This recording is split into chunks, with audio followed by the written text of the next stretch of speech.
Welcome to the Leadership Window podcast with Dr. Patrick Jinks. Each week, through a social sector lens, Patrick interviews leaders and experts and puts us in touch with trends and tips for leading effectively. Patrick is a board-certified executive coach, a member of the Forbes Coaches Council, a best-selling author, award-winning photographer, and a professional speaker. And now, here's Dr. Patrick Jinks.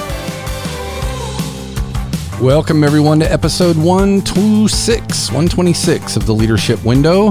It has been an amazing journey on this podcast. We're having more fun just every week, and this week is no exception. This might be one of, if not the most unique episode that we have had in 126 episodes. I met our guests I heard from them and learned about them a few months ago.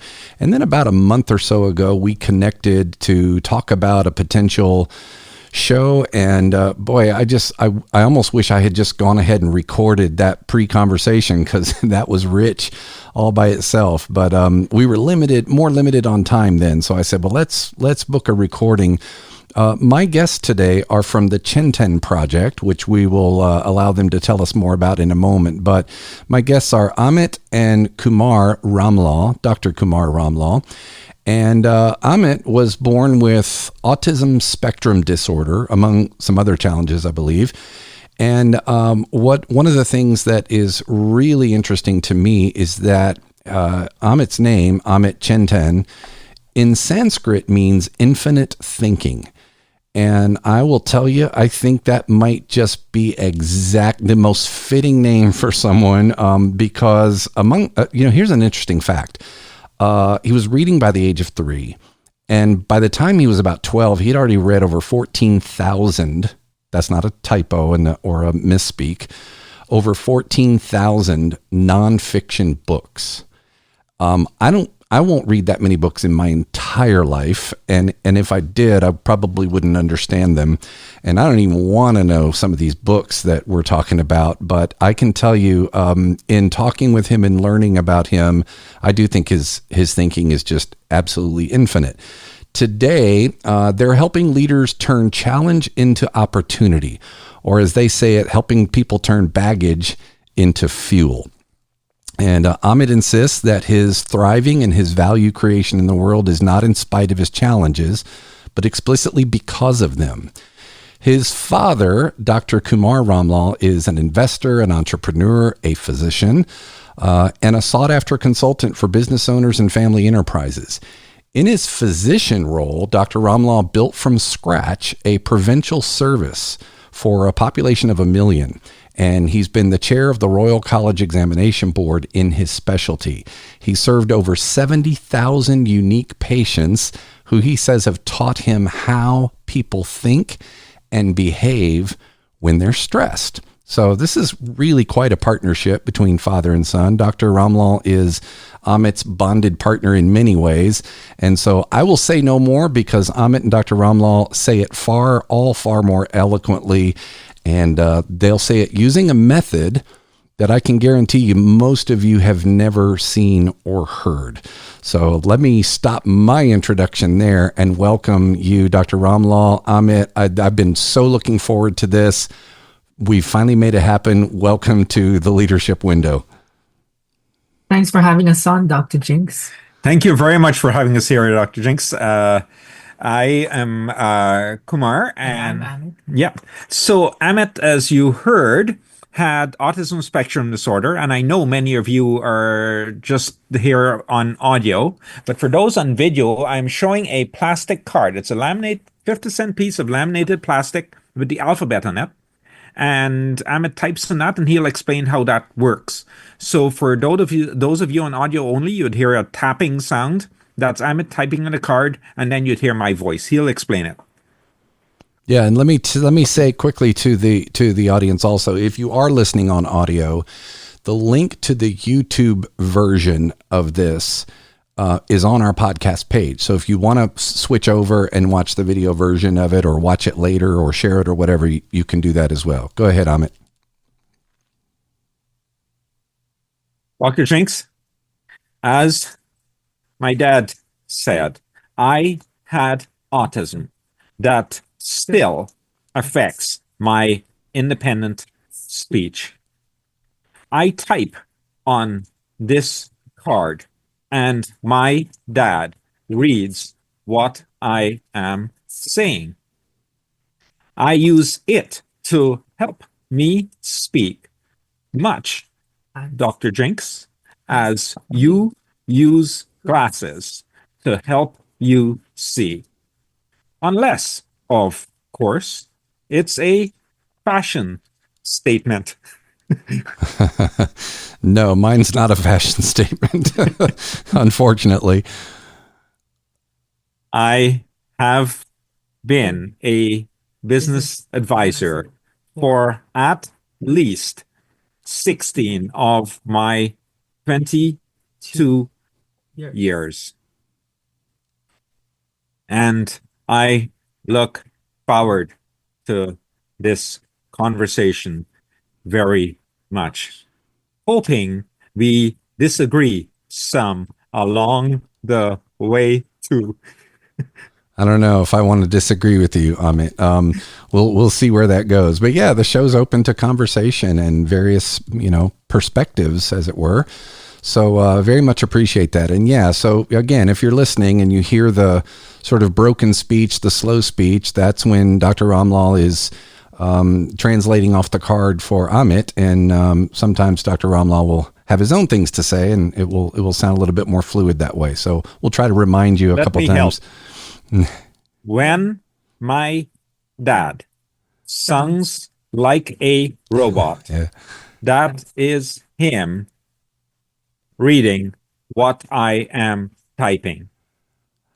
When he sounds half human, that's him speaking for himself. Half human. Okay. Got it. And that is helpful actually for our listeners, because you have kind of developed, it is a little bit of a robotic sound, part of the tone of your voice, along with the reading one word at a time. So I think if you hadn't said that, some people might think, oh, okay, this is like other things I've heard where, the technology speaks for them. But this is all tactile technology, actually. And if I'm correct, we won't dwell on this, but if I'm correct, this is a communication style the two of you invented? Oh, no. No? The Oh, okay. place that actually helped us being, in this case, my wife and I, to teach Amit to read. The Institute for Achievement of Human Potential are the people who actually, they didn't even invent it. They got this from a mom in Australia who wanted to help her own child. And then they have subsequently taught it to so many people. They call it facilitated communication. And for the video people, it would be clear, but for the audio people, you might hear Amit saying some of the words as we go along. He has been working incredibly hard to build his intended speech. So what you're hearing is relatively new over the last couple of years. So Yeah. And every once in a while, I've heard Amit actually just say things himself at the beginning of the show. I don't know if you caught it, but he said, something like, "Thank you, Dr. Jinx." And that was from his voice. So he is able to speak, but I think that if I might have this wrong too, but I think the idea is that the mind is really going faster than the mouth can sort of keep up with. And so this actually, if I remember right, is a mechanism just to help Amit slow down so that we can understand him. Otherwise we wouldn't be able to keep up. Is that right? it's a gating mechanism, if you will. And I think so many of us, especially so many of us leaders, have gating mechanisms in our own ways and in the ways of our communication with our teams outside of us. And here's something else. Those gating mechanisms sometimes don't work so well, even on the inside of us. Let me explain what I mean. We sometimes allow our minds to run circles around us. And in that process, miss the key points, the key issues at hand, sometimes entirely miss the priorities and therefore the impact and rewards that we want. Fascinating. And my mind is racing right now on my communication and how, like, the speed of the brain. And, you know, you hear people say, well, I have it in my head, but I'm not sure how to quite get it out. You know, you hear that a lot, and that sounds like this kind of on steroids. I want to be clear, by the way, and also for our audience. At first, it sounded like you said it was a dating mechanism with a D. And so I was like, how is this a dating mechanism? This would be an interesting dating mechanism. But you saying gating with a G as in pacing and cadence. Yeah. Because I caught it the third time, but with the first couple of times you said, I thought dating. And I was about to say more about that. It is a term borrowed from neuroscience. It makes sense. It just took me. I'm slow. It took me a minute. Let me just have you describe for everyone, what is it you do? The Chintan Project is a great name, and there's a lot to what you do. I think it's deeper in some ways than just your typical business consultants. So how do you describe, I think you say you're human advisors, which is, I love that term. Describe what it is you do. What's different about your work for people? So context-wise, Amit learned to read and then learned to use this card with us, started writing, and what in retrospect were white papers. People found out what he was writing, and then they started asking for them. Then we caught on and they started buying them. Out of these written pieces of work, that is how Amit says, I've been a business consultant for over 16 of my 22 years. So he started writing these things when he was 4, 5, definitely by 6 years old. And then people started hiring us as consultants to tell us more about what's in this, because we think this can help us solve problems. We became increasingly aware that there are only two kinds of people problems, much as we described just now. But let me make it more explicit.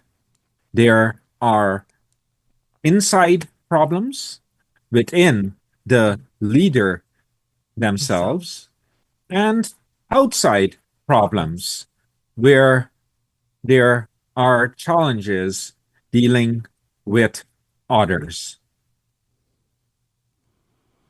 Yeah. And does that make sense? Yeah. One of the books that I've recommended for years now is by an executive coach with Korn Ferry named Kevin Cashman.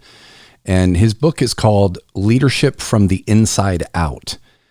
And that was my first exposure to the idea of, when we think about leadership, we typically think of all the external stuff, our communication and our managing and our inspiring and all those things. But leadership is very much an inside out process, and we have to lead ourselves. We have to be self-aware. We have to have the emotional intelligence. We have to know our purpose. So that resonates with me 100%, Amit. I think that makes total sense, and a great way to paint that sort of, it's external and internal when you're talking about people. And so if we play this out now, in our role, and I think Amit will tell later on how and why business was where he focused.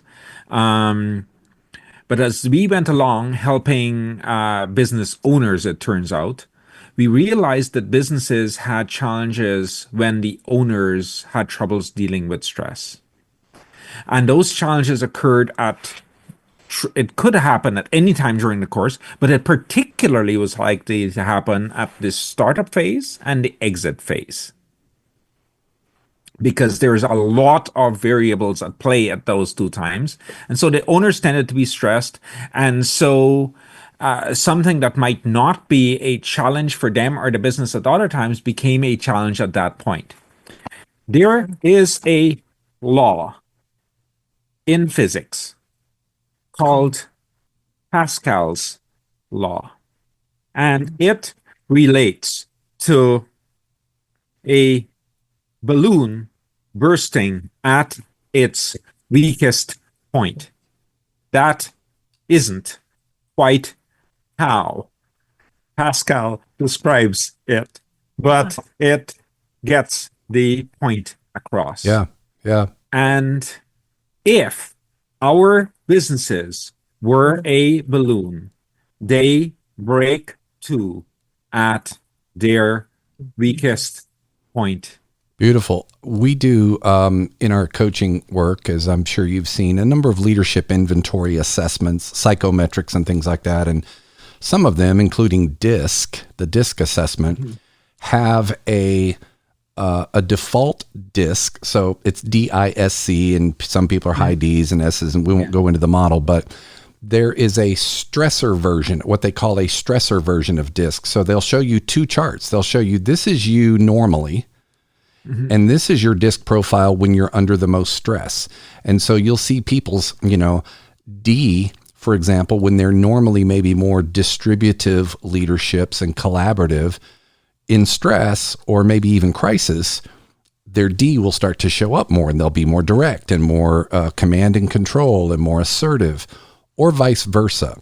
So I think it would be really fascinating to learn more, Dr. Ramlall, about your field of study in that and how people behave when they're under stress.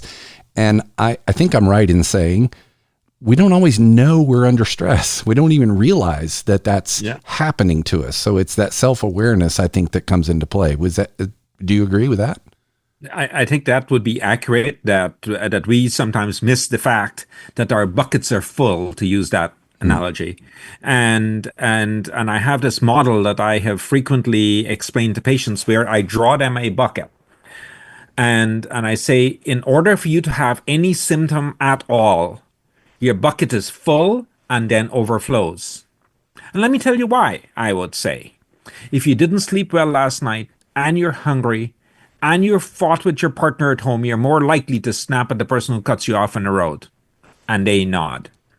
And it becomes a model through which we can analyze what their health challenges are, and then have them start to learn that as they make room in their bucket, their ability to cope goes up. Well, I think you should start using a balloon instead of a bucket. But no, I get both of those, and it's right. And there's times we kind of have to empty that bucket sometimes. It's like I always say, energy goes in two directions. I gain energy from my work because it's so fulfilling. It actually energizes me, but it also expends energy. And the beauty about energy versus time is that it's replenishable. Time isn't. You can't get it back. But energy we can replenish it, and we need to. And many leaders don't know how. They don't know that they need to at any given point. And I just think you're spot on. I'm interested on this note now because we're talking about a couple different things. Amit is a business. I want to bring us back, if you will, Dr. Jinx. Sure. To precisely how all of this is intimately related to what we promised our audience here today. How money and mission are and definitely ought to be married. Yes. And it has to do with expressly this balloon bursting, expressly to do with the bucket being full, expressly to do with making room in the bucket. And you Dr. Jinx have already begun that discussion by saying that in some ways your work is energizing to you. Yeah, absolutely. And in our experience, in our own lives, and in working with thousands of leaders, if they listen to their energy meter, that would be a very insightful clue into what it is that is calling them forward. So listening to And- you, I'm sorry. Go ahead. No, Go ahead. please go ahead. Oh, listening to your energy meter is a skill that has to be learned. And I mean, so many people don't know what that means. How do I listen to that? How do I pay attention to that? What are those techniques? And you don't necessarily have to get into them today, but I'm guessing that that's one of the things you help people do is listen to their energy meters. Well, one of the things that is most prevalent in our work with business owners is helping them to recognize that what the world says ought to be energizing versus energy draining is not necessarily what it is for the individual. Yeah. There is a lot of subordination to what we ought to be energized by. Yeah. And so this might be a good time to pause and remind our listeners. So I'm trying to look into the camera, so I'm making eye contact with our video viewers, and I'm catching out of the corner of my eye, the screen down here, when Amit is tapping on the card. And so I'm not always caught up with that. I'm slower. So, but it's really interesting. And just a reminder that the way that Amit is primarily communicating through this is through this card. So I just want to remind everybody, it's a little bit different to listen to, and it's fascinating to listen to. And what I'm noticing, Amit, is that it's actually incredibly effective because it slows me down. You help slow me down in my thinking. Some people, particularly like really profound statements, get made and I go, well, that sounded really profound, but I have to back up, say it again. But when you're speaking through this method, it forces the listener to slow down and catch things too. I just think that's fascinating. It's actually valuable to the listener. But if I speak over you, it's because I'm not seeing I'm not looking expressly at the screen, but I think it's just amazing. So yes, please jump in at any point in time on that. So in terms of the work we do now with business owners, it is mostly in the process of exiting their business or preparing to exit their business. And in that situation, there are clearly financial concerns. But for so many, the greater concern is letting their baby go. Absolutely. Their greater concern is what is going to happen to their family. Because there is a stat that I think it's 87% of American businesses are reported to be family controlled. I think that's a lie. It's 100% of American businesses are family controlled. Family being however you decide it. And I dare say, even the presidency of the United States has family control too.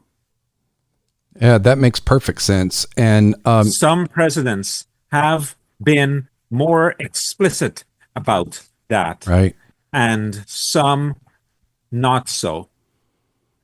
But you, as a close observer of humanity, can see those modifications in thought, modifications in action because of family.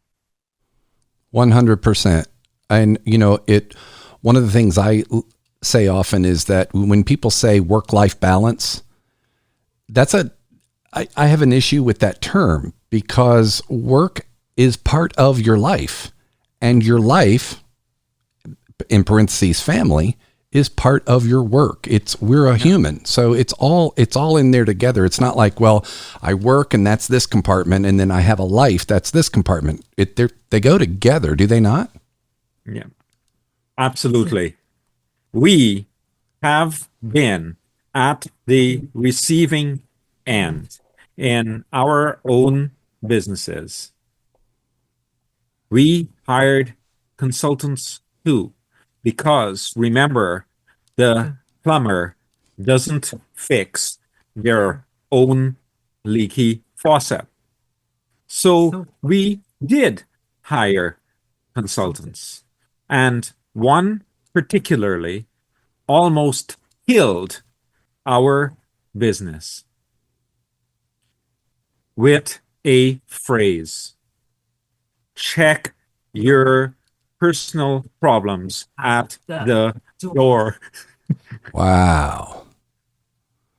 And we had not cultivated that culture with our people and watched them leave physically and mentally. Wow. We got an opportunity to rebuild our business thereafter. But lesson well learned. Boy, I bet. We have saved so many clients, so many businesses by having paid that tuition ourselves. Wow. Yeah. Wow.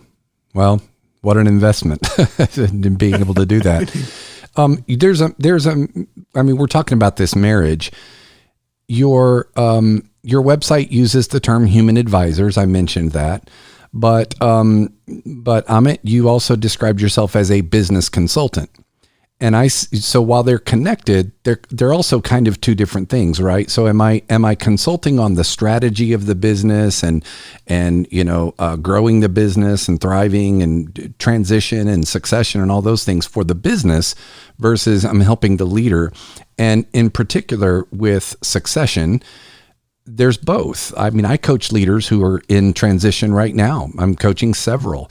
And you're absolutely right. There's a struggle with letting go, with what am I going to do that has the same level of purpose once I'm gone. So I'm concerned about the business, but I'm also concerned about what I'm going to do next. And so talk about which of those tends to get more weight in your work. Do you find yourself doing as much of both the business side and the personal side, or is it come down to the person at the end?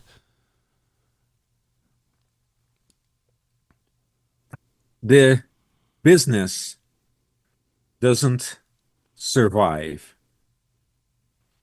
and frequently will not even survive a transition if the leaders are not currently invested in the business. Some make a career out of turnarounds. we have not focused on that because often those are strategy heavy and come with a lot of operational hands-on work.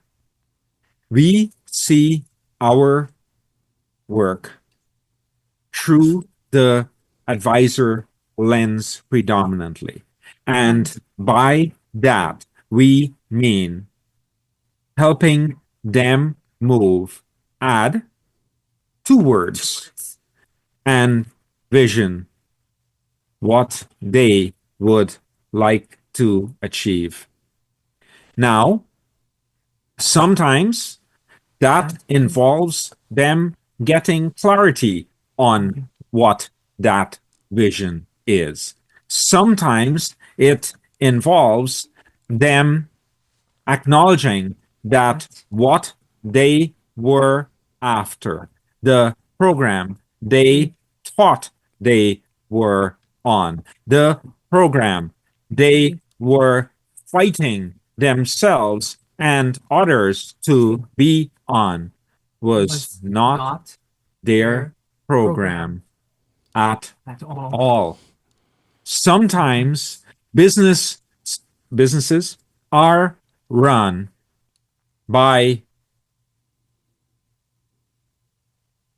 grandpa's vision, not the current leaders. And you hear of things that can or can't happen for similar logical weighting as why the ham had to be cut off at the ends. Wow.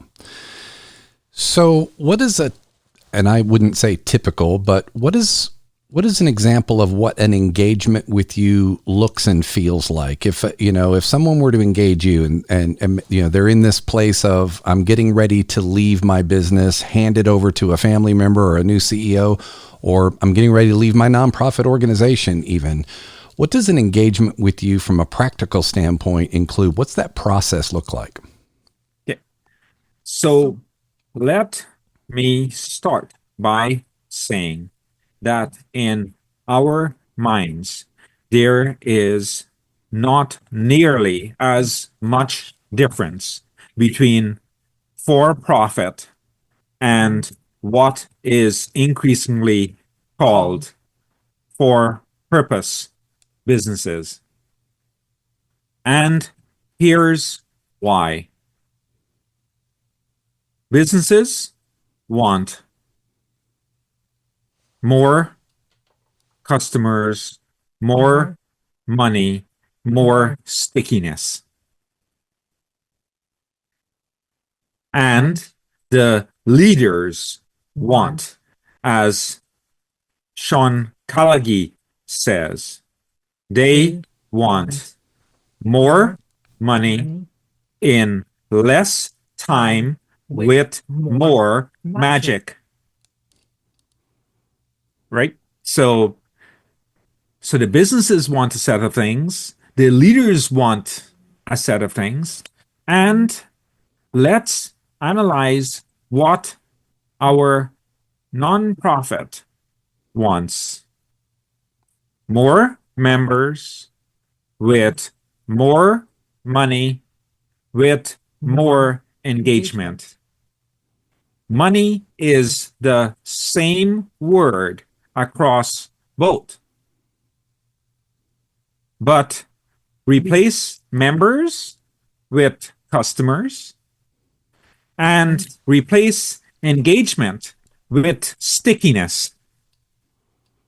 Right? The customer lifetime value of a customer, right? So you replace, and you are left with the bone structure very, very similar.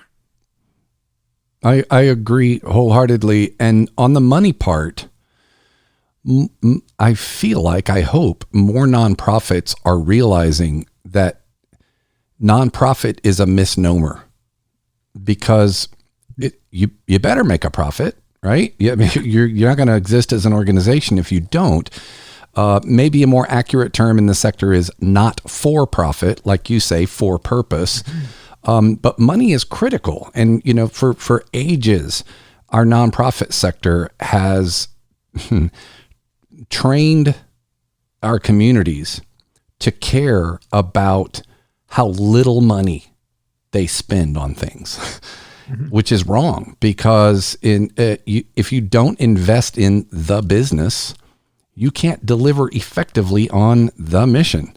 So the money, the salaries, the technology, the marketing, those are all part of the mission, because they're the capacity it takes. And so there are foundations and movements that have done a lot of work in the last, I would say, decade to try to help retrain the sector on that.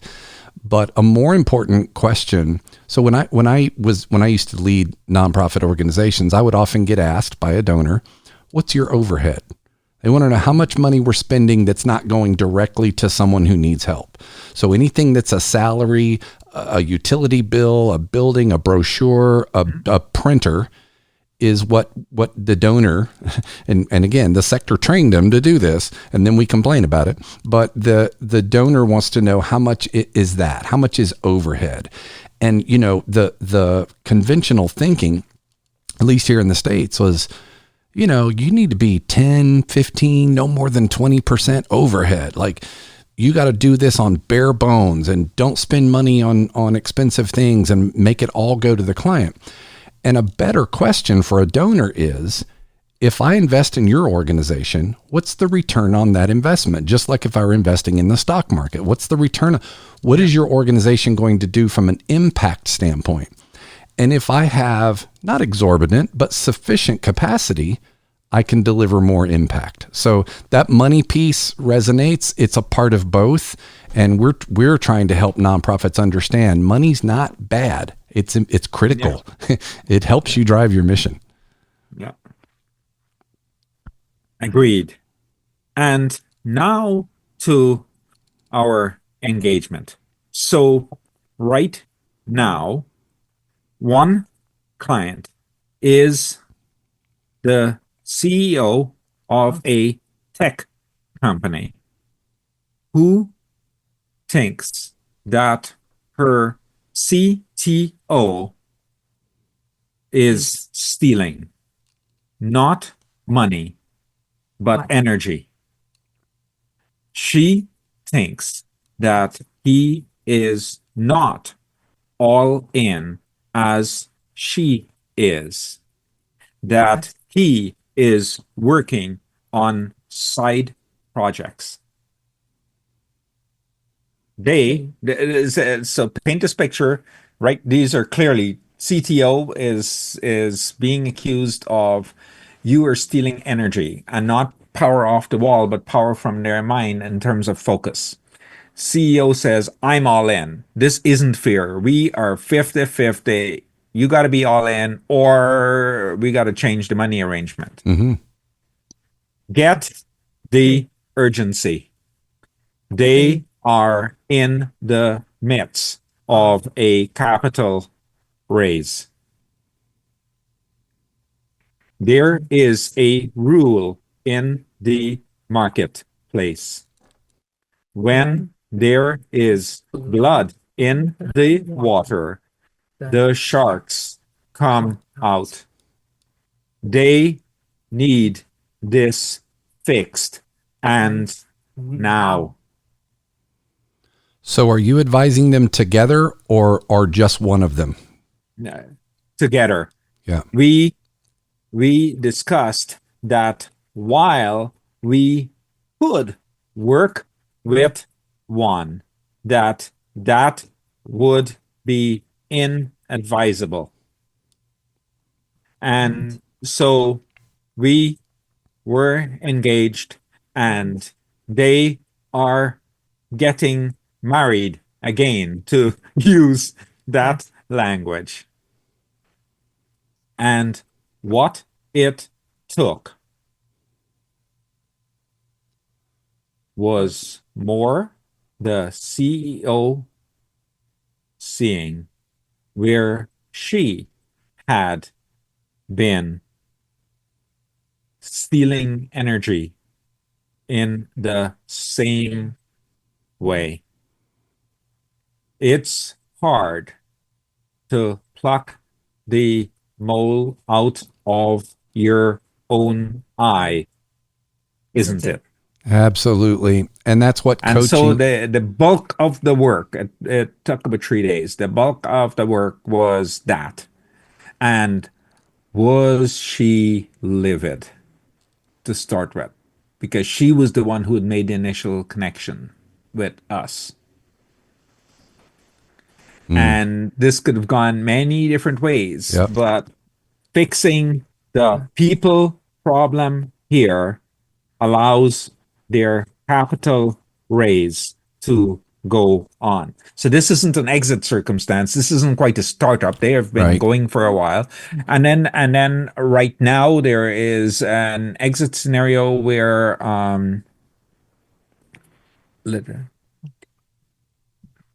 so this is a plumbing company. 2 generations in. And dad now wants to leave. And kids don't want the business. You have seen this before. So dad decides that the preferable thing is to, in progressive degrees, hate the kids by threatening decreased inheritance to get them on board. Wow. And when that wasn't working, threatening to just quit because he and his wife had enough money to look after them till they died.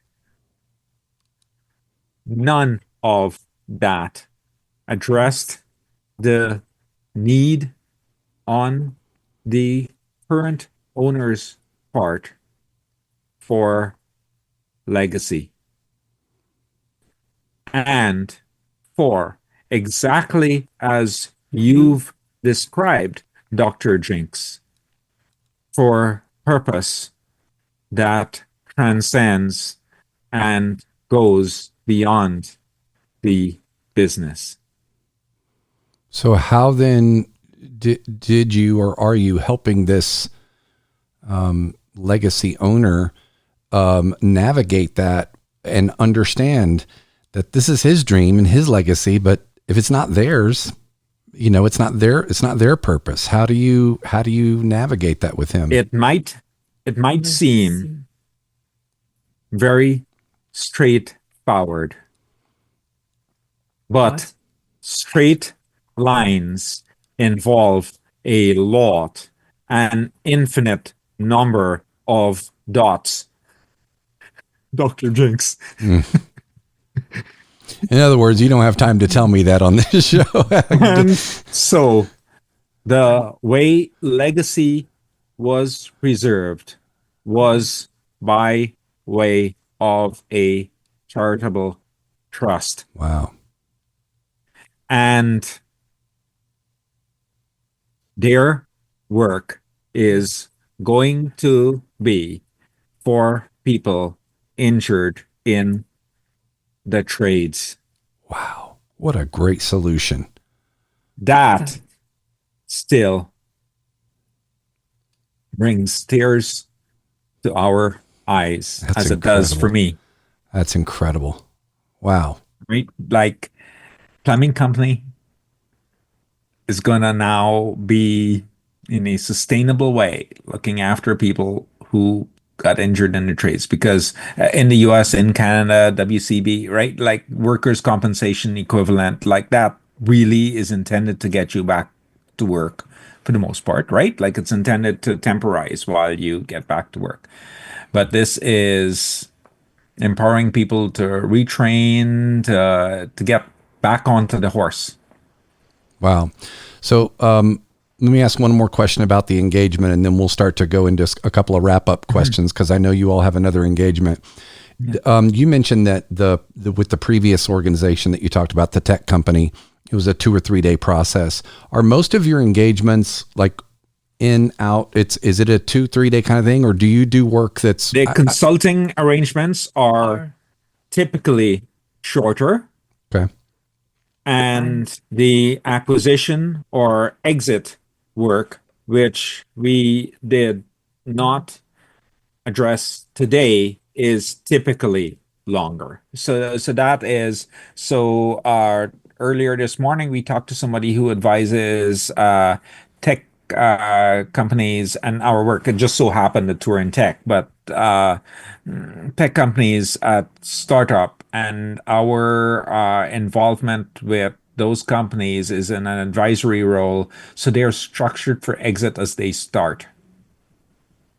Yeah. Because they will exit. One way or another, you're going to exit your business. So they're structured for exit from the start. So that's one kind. I mean, we're not on their boards, but we would be advisors to those companies for years.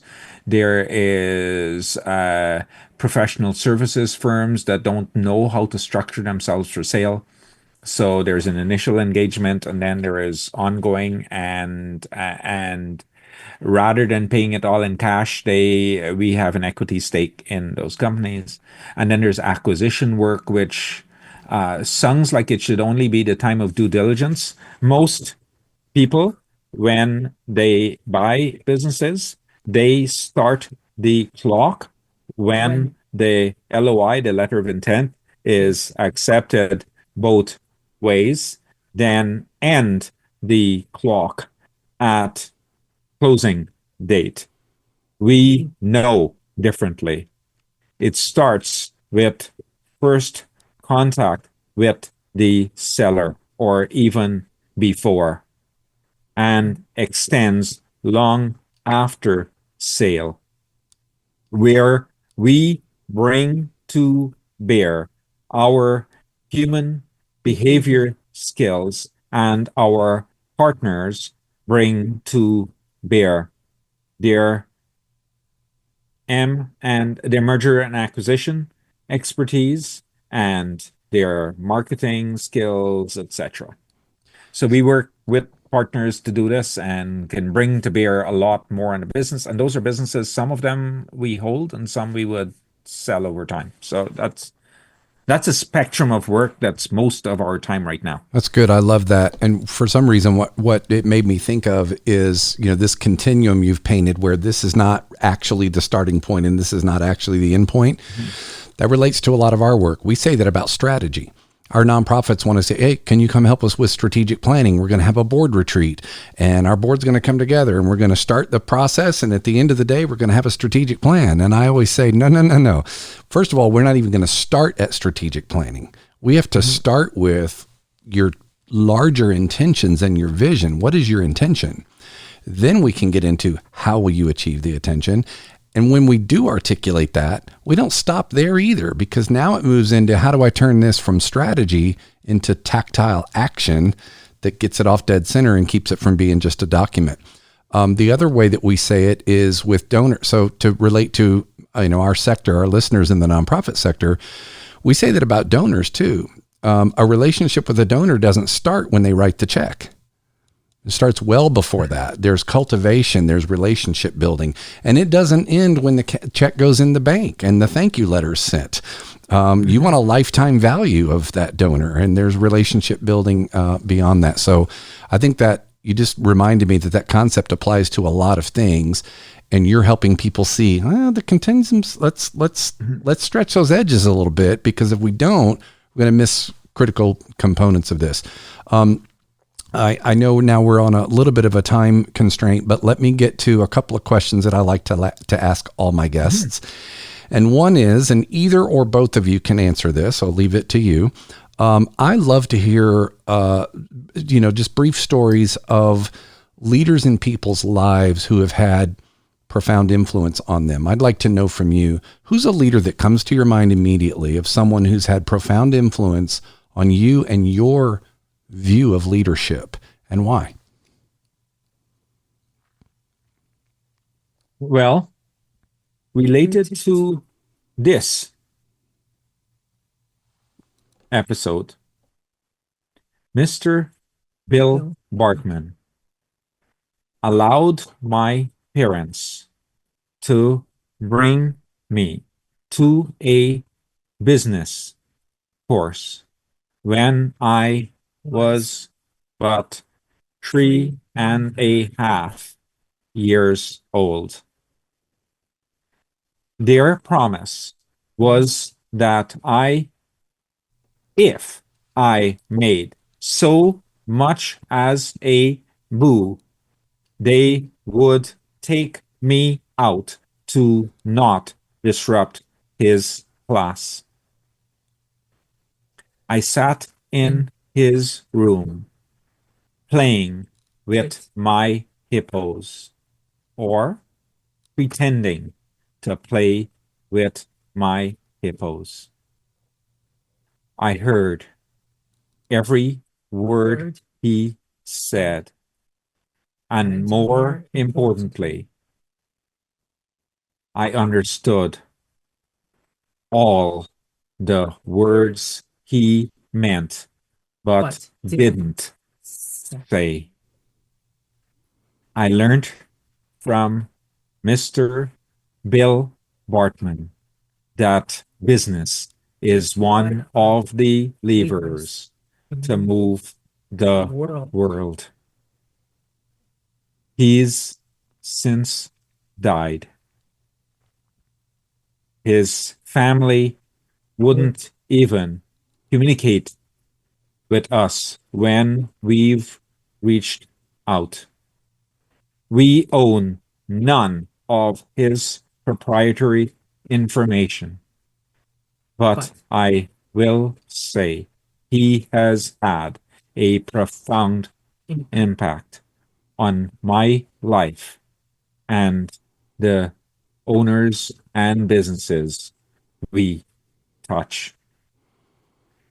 Boy, tremendous.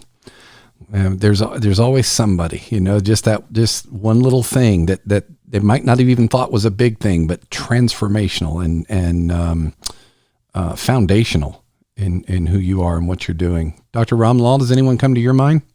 The person that I think of is somebody who has also been influential in Amit's life, but Dr. John DeMartini. And he taught us that our perceptions run our lives. And that things are not good or bad, things are not positive or negative, but as we make them so.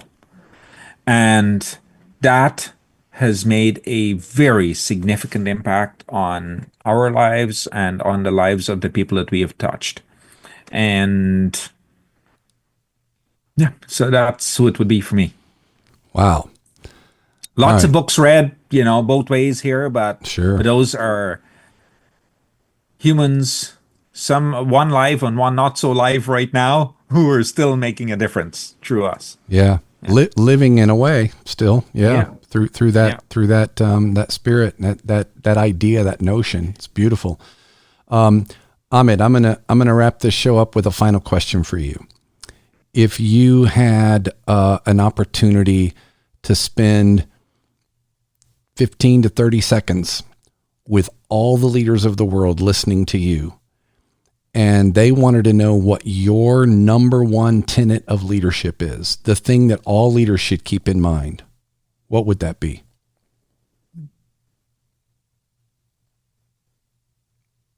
I wrote this when I was 8. It says, I, Amit Chintan Ramlall, dedicate my life to helping children of all ages find and follow their true calling so they may lead the world. It is my earnest hope, prayer, that I can work on this mission over my lifetime and help those leaders recognize the universes that open as they follow their own true calling. Dr. Ramlall, Amit, this has been incredibly inspiring, and you are incredibly generous people, because you're not just running a business, you truly are lifting the world. Everything you have said points to purpose. Everything you have said points to purpose and meaning and value creation, and I'm grateful for it. This is an episode I'm going to listen to a number of times, and I want to thank you both for coming on. I really do appreciate it. I want to tell everybody to go to ChintanProject.com. CHINTAN project.com. You will learn more. You will see how to engage the Chintan Project in your work. Maybe something has resonated with you personally in this that you want to reach out to them, and I hope you do. There's a lot more inspiring information and resources on their website. Connect with them on LinkedIn. They're both there. You'll find their connections on the website. And thank you for joining us and listening in as well. Lead on.